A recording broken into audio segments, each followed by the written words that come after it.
The harsh truth about Barack Obama. He failed. Opinion. In his final interview at the White House, Obama says his daughters are ready to go and that Michelle never really embraced being in the public spotlight. Courtesy CBS 60 Minutes. All hope, no change. The world still swoons over Barack Obama, but we need to face the harsh truth about his presidency. It has been a crushing letdown. The greatest American presidents are renowned for what they did in office. Abraham Lincoln ended slavery. Franklin Roosevelt created the New Deal. Ronald Reagan stared down the Soviet Union. Mr. Obama will enjoy a broadly positive legacy, but for very different reasons. He's a cultural icon. History will remember him for what he represented, not what he accomplished. He has been an admirable role model, but an ineffective president. 8 years ago, when he first ran for the White House, Mr. Obama spoke of fundamentally transforming the United States. His idealistic speeches and extravagant promises captured the imaginations of Americans suffering through George Bush's wars and the start of the global financial crisis. Mr. Obama's achievements since then bear little resemblance to the soaring rhetoric, and many of them are about to be dismantled by Donald Trump anyway. His administration did oversee America's relatively slow economic recovery after the GFC, bringing the unemployment rate down below 5%. It also reformed the regulations governing Wall Street. But all of that was quickly overshadowed by Mr. Obama's top priority, the healthcare law known as Obamacare. The goal, to help millions of Americans who couldn't afford health insurance, was noble. The law itself, and the manner in which it was implemented, set Mr. Obama's presidency on a toxic path from which it would never recover.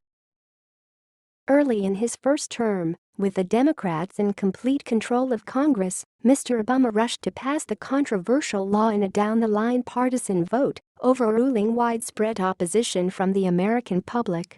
No Republican voted for it, and in the midterm elections several months later, the opposition party swept into power on a wave of anger. For the next 6 years, Republicans obstructed Mr. Obama's every move, preventing him from passing any other significant reforms. The president was forced to use his executive powers to circumvent Congress wherever he could, particularly on issues such as climate change and immigration. The problem? Mr. Trump can rescind those orders the moment he takes office.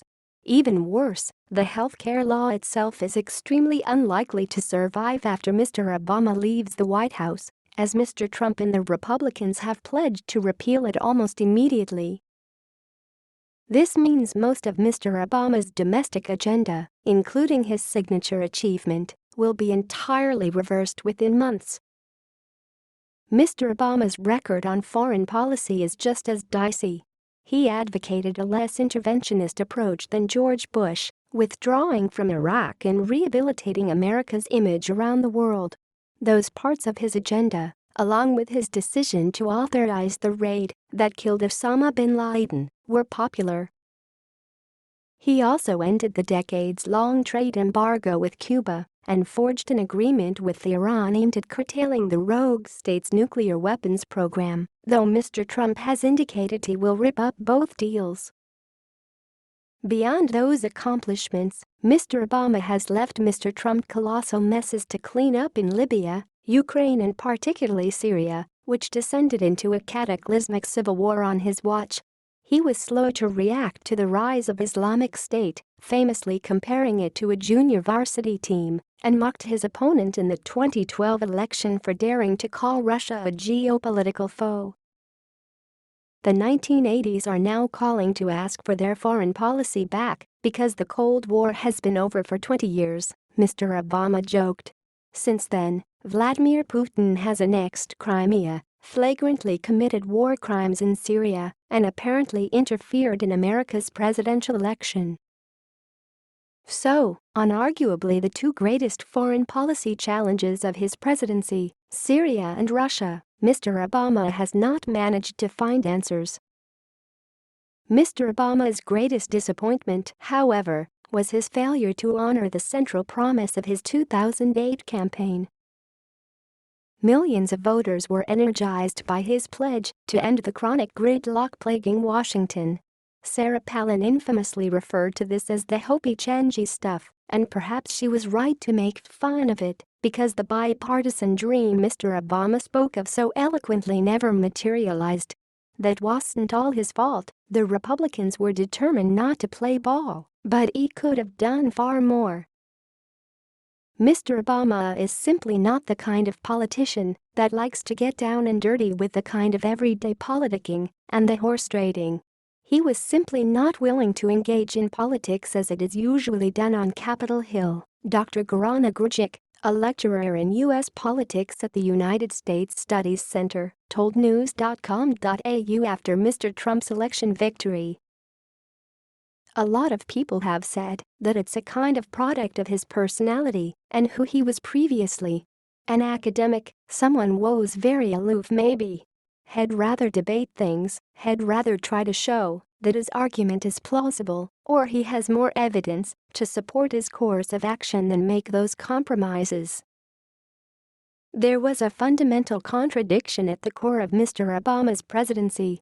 He sounded like a centrist, constantly talking a big game about bipartisanship, but in practice he was condescending towards his political opponents and unwilling to compromise.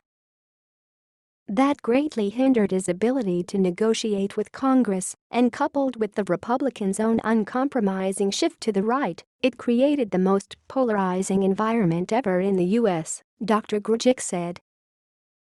That environment led directly to the rise of Donald Trump. It decimated the Democrats, whose numbers have plummeted at federal and state level.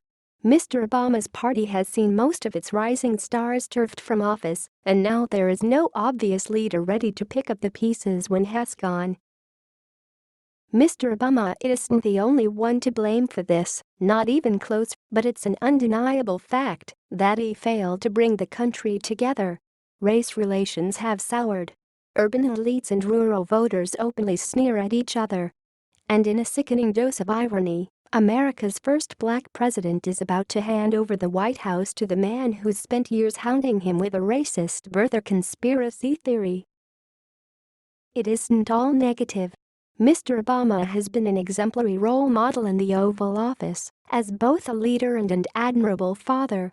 Has suffered no personal scandals and has consistently appealed to Americans' better angels. We won't be able to say the same about Mr. Trump, and you suspect the world will soon look back on the Obama years with fond nostalgia.